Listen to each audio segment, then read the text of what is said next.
ಸರ್ಕಾರ ಆದರೂ ಇವತ್ತು ರೈತರಿಗೆ ನಯಾ ಪೈಸೆನೂ ಇವತ್ತು ಪರಿಹಾರ ಒದಗಿಸಿಲ್ಲ. ಆ ನಿಟ್ಟಿನಲ್ಲಿ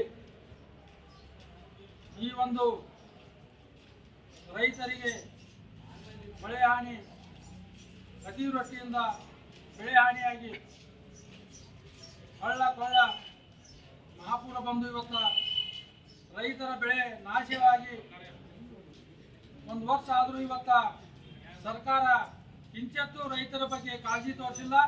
ಆ ಕಾರಣದಿಂದ ನಮ್ಮ ಭಾರತೀಯ ಜನತಾ ಪಕ್ಷದಿಂದ ನಾವೆಲ್ಲ ಮುಖಂಡರು ಕೂಡಿ ಇವತ್ತು ಸರ್ಕಾರಕ್ಕೆ ಎಚ್ಚರಿಕೆ ಗಂಟೆ ಕೊಡಬೇಕಂತೇಳಿ ಇವತ್ತು ತಹಸೀಲ್ದಾರ್ ಮುಖಾಂತರ ಬೆಳೆ ಹಾನಿ ಪರಿಹಾರವನ್ನು ಶೀಘ್ರ ಒದಗಿಸಬೇಕು.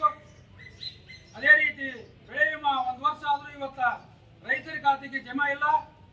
ಈ ಹಣವನ್ನು ನಮ್ಮ ಸರ್ಕಾರ ಖಜಾನೆಗೆ ಇವತ್ತು ಪೇಪರ್ನಾಗ ನಾವು ನೋಡಿದ್ವಿ, ಎಷ್ಟೋ 1000 ಕೋಟಿ 100 ಕೋಟಿ ಇವತ್ತು ಜಮಾ ಆಗಿದಂತೆ ನಾವು ಓದಿ ಇವತ್ತು ಎಲ್ಲ ರೈತರು ಖುಷಿಯಿಂದ ಇವತ್ತು ನಮ್ಮ ಖಾತೆಗೆ ಬರ್ತಾವಂತೇಳಿ ಎಲ್ಲರೂ ಖುಷಿಯಿಂದ ಹೇಳ್ಕೊಂತಿದ್ರು. ಆದರೆ ಇವತ್ತಿಗೂ ಕೂಡ ರೈತರ ಖಾತೆಗೆ ಇವತ್ತು ನಯಾ ಪೈಸೆನೂ ಜಮಾ ಆಗಿಲ್ಲ.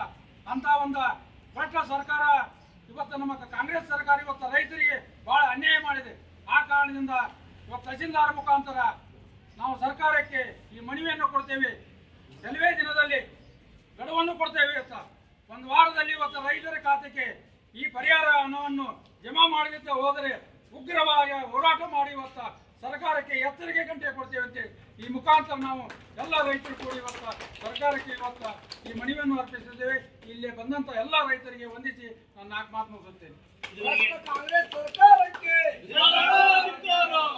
ಇದುವರೆಗೆ ಮಾತಾಡಿದಂತಹ ಹಿರಿಯರಂತಹ ಸಿದ್ಧಾಂತ ಕಿಡಿಗೇರಿಗೆ ಧನ್ಯವಾದಗಳು. ಇನ್ನು ಈ ಒಂದು ಕಾರ್ಯಕ್ರಮದ ಕುರಿತು ಜೆಡಿಎಸ್ನ ಯುವ ಮುಖಂಡರಾದಂಥ ಮೈಲಾರಣ್ಣವರು ಮಾತಾಡ್ಕೊಂಡು ಅವ್ರಿಗೆ ಕೇಳಬೇಕು. ಇವತ್ತಿನ ದಿವಸ ಭಾರತೀಯ ಜನತಾ ಪಾರ್ಟಿ ಮತ್ತು JDSನ ಪಾರ್ಟಿ ಎಲ್ಲ ಪದಾಧಿಕಾರಿಗಳು ಮತ್ತು ಗುರು ಹಿರಿಯರು ಇವತ್ತೇನು ನಮ್ಮ ಭಾರತೀಯ ಜನತಾ ಪಾರ್ಟಿಯವರು ಇವತ್ತು ತಹಸೀಲ್ದಾರ್ ಮೂಲಕ ಏನು ರಾಜ್ಯ ಸರ್ಕಾರಕ್ಕೆ ಮನವಿ ಕೂಡ ಬಂದೈತಿ. ಮುಂಗಾರಿ ಹೆಸರು ಇರ್ಬೋದು, ಹತ್ತಿ ಇರ್ಬೋದು, ಗಾಂಜಾಳ ಇರ್ಬೋದು, ಅನೇಕ ತಿಂಗಳಾನುಗಟ್ಟಲೆ ಮಳೆ ಬಿದ್ದು ನಮ್ಮ ರೈತರು ಬಂದಾಗ ನಾವು ಮಾಡಿದಂಥ ಖರ್ಚು ಕೂಡ ಬರಲಿಲ್ಲ. ಅನೇಕ ಬೆಣ್ಣೆ ಹಳ್ಳ, ತುಪ್ಪರಿ ಹಳ್ಳ ಇರ್ಬೋದು, ಅನೇಕ ಹಳ್ಳಗಳು ಹೊರಗಿದ್ವು. ಮಳೆ ತಿಂಗಳಾನುಗಟ್ಟಲೆ ಆಯ್ತು. ನಮ್ಗೆ ಏನೇನು ಫಸಲ್ ಕಟಾವಿಗೆ ಬರುವಂಥ ಟೈಮ್ನೊಳಗೆ ಮಳೆ ಹತ್ತಿ ಎಲ್ಲ ಲಾಸ್ ಆಗಿ ಹೋತ. ಇವತ್ತು ನವರಗುಂದ ಶಾಸಕರು ಹೇಳ್ತಾರ ಇಡೀ ರೈತರವಾಗಿ ಅದೇ ನಾನು ಅಂತ ಹಸಿರು ಹತ್ರ ಹಾಕೊಂಡು ಹೇಳ್ತಾರೆ ಹೊರತು ಇವತ್ತಿಗೆ ಅದ್ರ ನವರಗುಂದಾಗ ಬೆಳೆ ವಿಮೆ ಬೆಳೆ ಇನ್ಶೂರೆನ್ಸ್ ನಾವು ಕಟ್ಟಿ